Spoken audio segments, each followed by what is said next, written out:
Welcome, everyone, to CDO's magazine series of one-on-one interviews with CDOs, data leaders, and key influencers. I'm your host, Robert Lutton, Vice President, Sandal Consultants. I'm coming to you today from Toronto, Canada, working with the CDO magazine. Today, I have the pleasure of introducing Sid Dutta, who is the CEO and founder of Privaclave.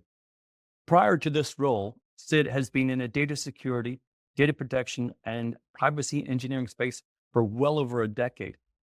During this past decade, Lucida has led large enterprise data protection programs across various major corporations, such as being vice president of data protection, privacy engineering at Activision Blizzard King.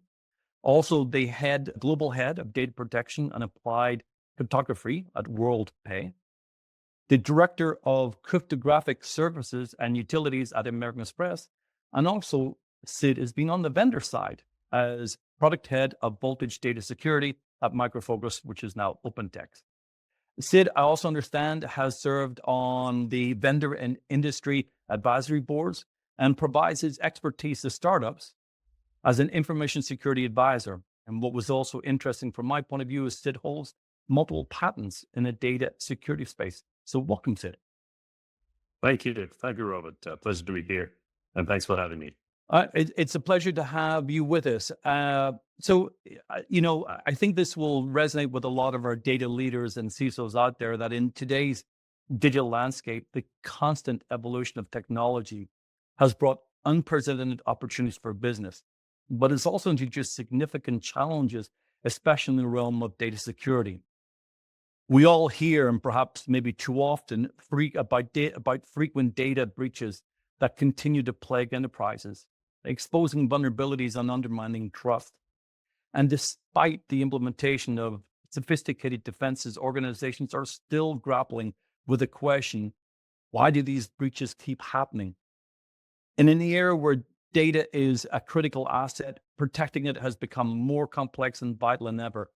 And during our conversation, we'll explore the persistent issues around data breaches. We'll delve into some of the strategies enterprises must adopt to safeguard their data, and we'll uncover how innovative companies like Privaclave are stepping up to address these challenges. So, Sid, I certainly welcome this opportunity to have a chat with you. And if you don't mind, we're just going to delve right into it, to a really interesting topic about, frequent data breaches. So let me ask you, with your experience and your opinion, why do you think data breaches continue to occur with such frequency despite the advancements in the security technologies?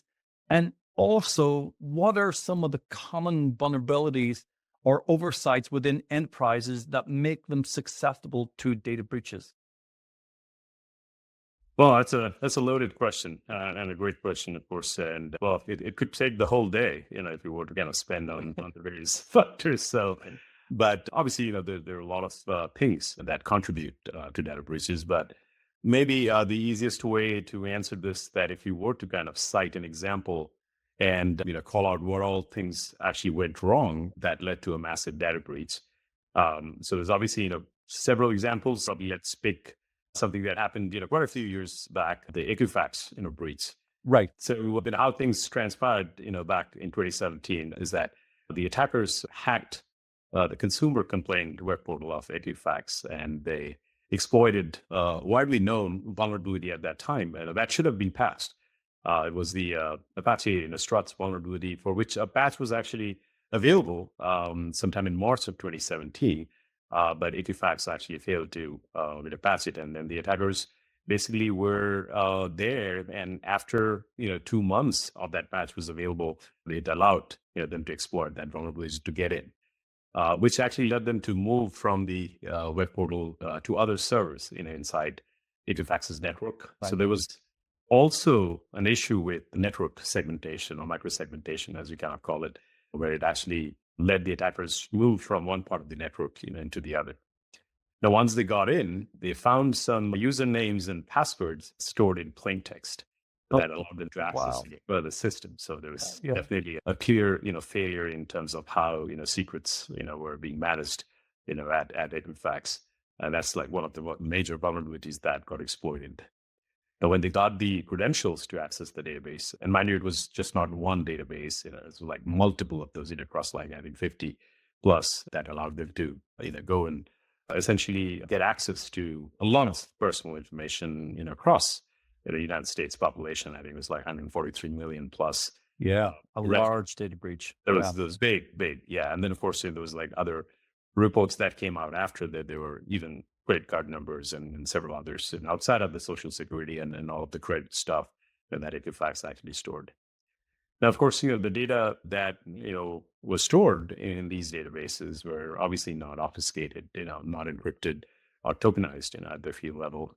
Some of the databases could have had data encryption at rest. Some probably didn't, but that wouldn't have mattered anyways, because data encryption at rest essentially isn't encrypting the database file onto the disk.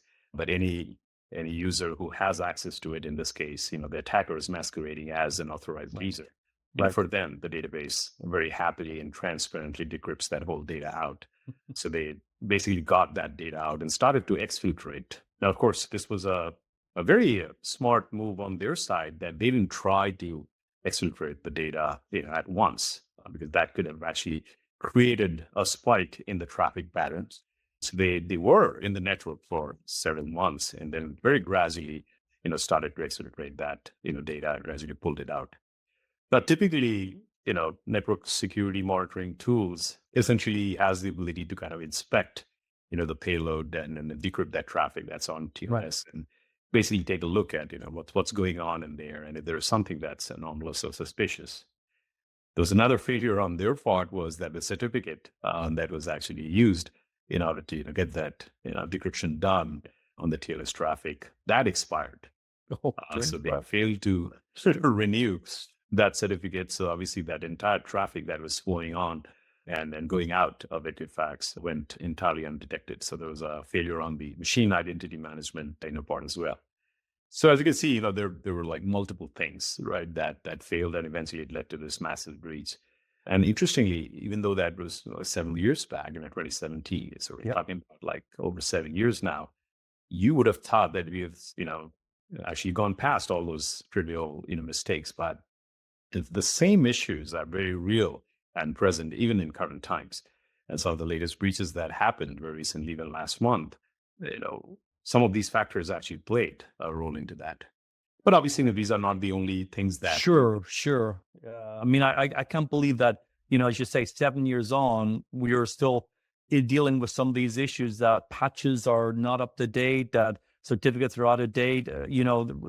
Yeah, that's so in some of your common areas that you would obviously espouse to the data leadership would be to make sure that your patches are up to date, your vulnerabilities are up to date, your certificates are up to date, and really reduce the possible impact of any kind of attack from foreign outside sources or foreign entities. Yeah. And particularly in the age of, cloud adoption, obviously everything in the cloud is an API. So a lot of cases where we also find that, APIs are insecure and exposed, insecurely. So that kind of leads to, attackers actually gaining access to a lot of the backend data, third-party access, and even as data, is being shared with third parties. So that also now leads to a lot of the factors. Sometimes third-party credentials are compromised because the lack of data security posture at the third parties end, leads to the attackers to actually gain access to other enterprises that they were using those third parties for. And very interestingly, misconfiguration happens to be one of the biggest factors of data breaches. I mean, you'll find a lot of areas where S3 buckets are exposed publicly in the internet.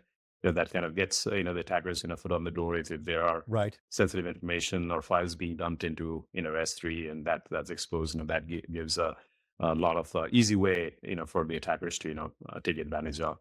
And then of course we have the user centric mistakes, which also kind of leads to a lot of training and education and awareness within the enterprises.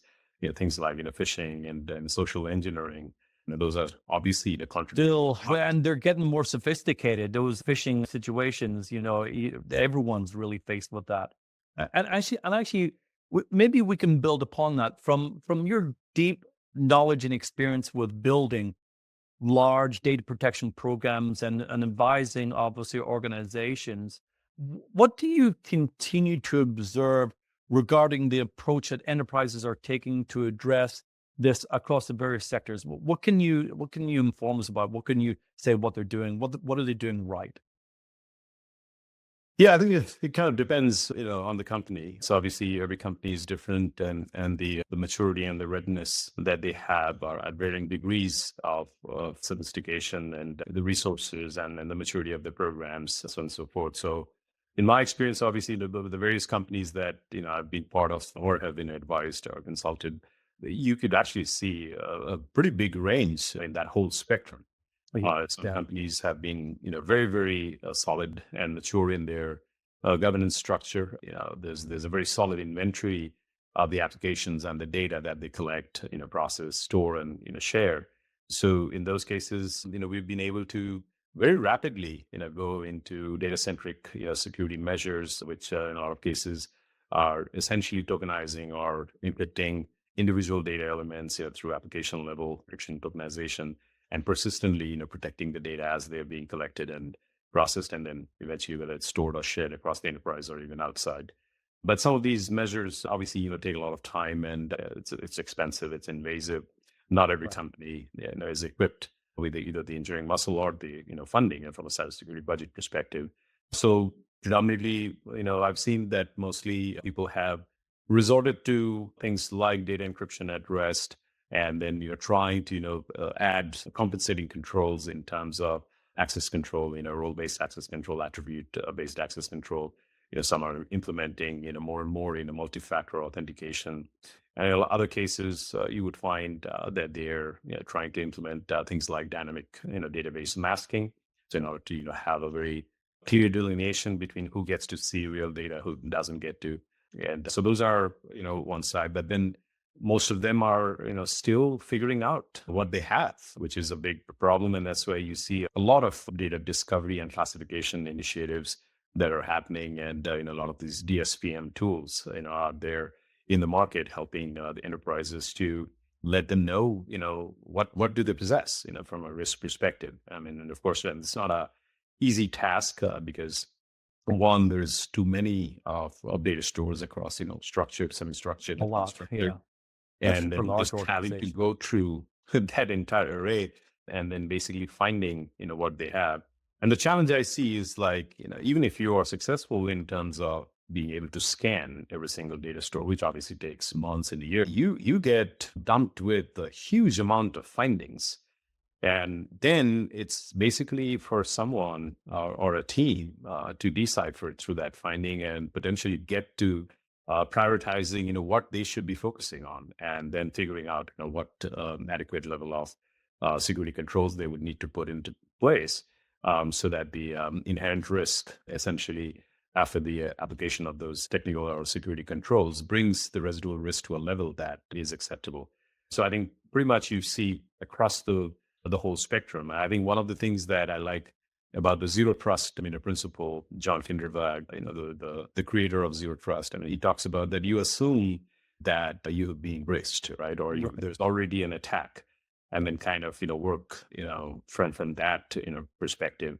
Because like one of the security veterans many years back, we had a conversation, and he said there are two types of enterprises, right? One who has been breached, and the other, who doesn't know about it.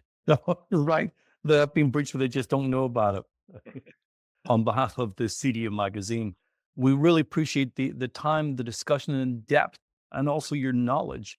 We certainly hope that we'll have a chance to have you come back, share your knowledge and experience on cybersecurity, data protection, data privacy, and generative AI. So thank you indeed for your time today, Sid. Oh, it was a pleasure talking to you, Robert, and thank you for having me. And I think I really enjoyed the conversation, and I'm looking forward to having many more. Indeed.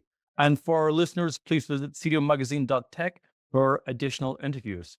Thank you.